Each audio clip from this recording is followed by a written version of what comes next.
Hi, I'm Jim Jubak, and welcome to my YouTube channel, video, whatever. You can find more of my stuff on my sites, which are linked below, which the free site is jubakpicks.com, and the paid subscription site with more portfolios, more me, more stuff every day is jubakam.com.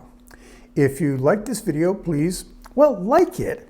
And you can subscribe to the whole YouTube channel, which will get you notification on when I put up new YouTubes by subscribing below. Okay, so today's topic is trading rationally in an irrational market.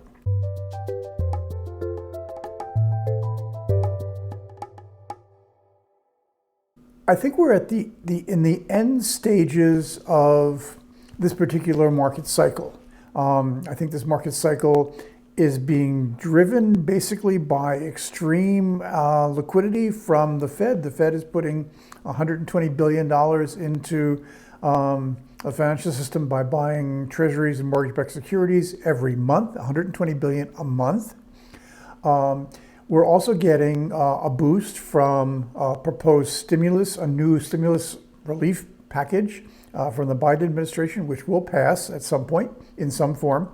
And we're also getting positive play from the idea that this pandemic and its lockdown effects on the economy will be over. I think those last two things are pretty much priced into the market. We'll still get a little more bump from the stimulus if it actually passes, because there is some doubt about it.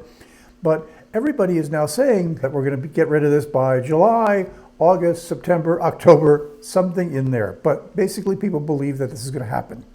So what we're really looking at is a market that's driven by expectations that the Fed will continue to keep interest rates near zero. Their benchmark rate is 0 to 0.25% for its benchmark rate.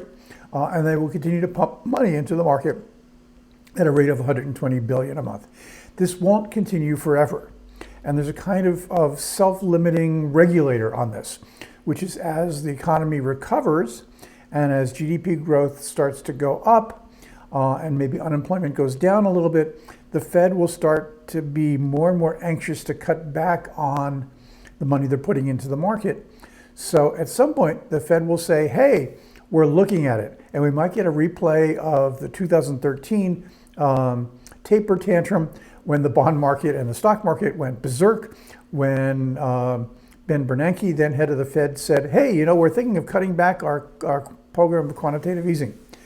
Same thing is going to happen now. At the point where that starts to become real talk from the Fed, and even better when it becomes real action from the Fed, maybe August, September or so, that will start to take some of the oomph out of this market because of the bets on the Fed continuing to pump this money in forever and ever and ever and ever. So that's how I think of this thing is going. So right now what we're getting is really the last wave of people trying to make big profits out of what is becoming a narrower and narrower window. So what we've got right now are people doing irrational things for rational reasons. So, hey, if you're looking at the window closing and you've only got a short time to play, putting money into GameStop makes a lot of sense. Putting money into VXRT, we'll talk about VXRT and its crash today later. Buying calls on Apple just before Apple announces earnings. All these things are really attempts to play the closing window. And some of them may seem irrational, but I'd argue that people are doing them for rational reasons, which makes this market very, very, tough to figure as well as a little dangerous. So you need to have your trading wits about you as you do this. Okay, so let's look at some charts. This is a chart for MGM Resorts International. It's the dominant player on the Las Vegas Strip in terms of both casinos and hotel rooms. So it's been really hurt badly by the pandemic, as you see, because people have been not going to casinos, can't go to casinos, haven't been renting hotel rooms, conventions have been canceled. So you see blip, blip, blip, blip, blip, and then down. Here we're looking at sort of November, which is a low. And then after that, the stock has climbed and climbed and climbed on two things. One is that it's climbed on a belief that the pandemic is going to be over and people will start going back to Las Vegas.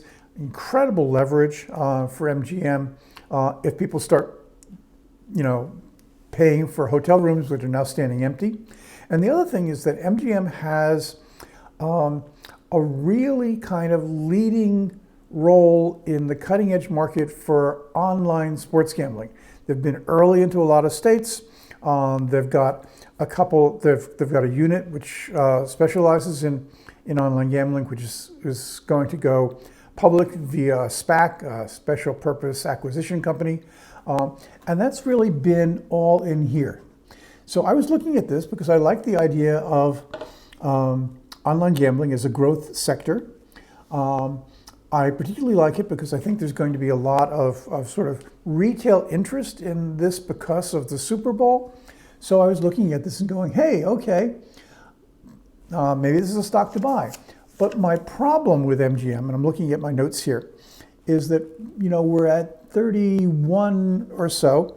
And the 52-week high on this is about 33 and 3/4. So we're not looking at a big gap, if you're a trader, to give you profits before you start to get into hoping that we're going to blow out above the 52-week high. So rather than buying the stock and hoping that we're going to go up from 31 to bust through the 52-week high at 33.78 to give me enough of a boost to make taking on the risk here important. Because remember, there's always the risk that the stock goes down, even though we think all the stuff is on the good side. So what I did today was to look at some of the options, the call options. These are rights to buy at a price in the future that's decided today. So the March 19th options, a call at 32 is selling for $199. That's $199 for a 100 share contract. So you're getting a huge leverage, if you want, out of a move that is really just a few dollars. Because if it goes to 32, you go from being out of the money to in the money. You could also buy the 33 call, same March 19th. They're only selling for $163 for 100 shares. So again, this, if you think this is a irrational market and are worried about risk reward, and that's something I think that in this market you have to constantly focus on. You might say, hey, the stock doesn't give me enough of a reward for me to risk buying 100 shares here. I'm risking $3,200. But if I used an option, I could get more leverage to the upside. I'm only paying $199 for 100 shares of call option. So maybe that's a better risk reward ratio. Okay. If you look at something else recently, and I'm going to this is a short-term chart for Apple. Now, Apple announced earnings on the 27th after trading. And you'll notice what you have is this big run-up in Apple shares before that. And then here comes earnings on the 27th after hours. And what happens? The stock goes down. One of the things you need to recognize about an irrational market and to trade in it rationally is that you get a tremendous amount of anticipation. This is very much a buy on the rumor, sell on the news kind of stock. If you had bought options here, or even just the day of earnings, you really scored very, very well, and then sold almost immediately, which is what I did on the 20. Bought on the 26th, sold on the 27th. You did very well. But again, you're trying to think about, well, what's my risk and reward? I mean, Apple is now a $132 stock, 100 shares of that, considerable amount of money. The nice thing about an option is, well, you're risking a considerably less amount of money. Apple could have, of course, disappointed. It didn't. So you know what your loss is, and it gives you a sense of how to play the risk and reward very, very carefully in a market where that's the name of the game. If you'll remember what happened on the 27th is Apple was being projected to report record fourth quarter earnings and sales. They did. Didn't make any difference. That was all pretty much anticipated. Boom, here we go. again, short term. Now let's talk about a very unpleasant subject of this morning. This is a stock called VXRT. It's a biotech that I've owned in my volatility portfolio and I've owned in my personal portfolio. And you'll notice they're in the process. They are in the process of doing trials for a virus vaccine in pill form, and you can see the stock is relatively heavily shorted, about 30% short. And as you see, in recent days, we've had this incredible move up until today. What happened today is you had the real world come in and say, hey, we don't care what the cash flow looks like. We want to focus on the fact that VXRT has just announced very disappointing results from its initial trials on this. They're not getting the lasting antibodies that they hoped for from their compound. So the stock plunged. We're looking about a 54% drop today. But here again, this is the way I would sort of think about trading this. Back down here, when VXRT was all promise and very little actuality, you could have bought these shares for $7. And I bought some at that price. I bought some higher, I bought some lower. In my personal portfolio, my basis cost was about $7. And then as the stock started to recover, somewhere in here, what I started to do was not so much, I still hoped we get this big run up. I still hoped that the company was going to produce positive results from its trials. But what I started to do was to sell the shares. In other words, taking the money out of buying at the point where I was selling the shares up to $15, $16. So I was taking my profits and then buying call options. I could control the same number of shares, 100 shares, but for only, like $500 as opposed to $1,600 or $2,200 for the actual underlying stock. So yeah, I got pummeled today. I sold some of the options yesterday. I held on to some. Those lost. I wound up going, I only bought them on, what is today? Today is Wednesday. I only bought them on Thursday. The ones I bought and sold on, only bought them on Tuesday. The ones I bought and sold on Tuesday showed about 100% return. The ones I bought on Tuesday and held and sold today showed about a roughly a 50% loss. But that's still limited loss, $220 some. Also sold my underlying shares, and I'd sold some of those on Tuesday to raise money to buy the options and also to take some profits. Sold the rest of the position, so I'm now completely out of VXRT for the moment.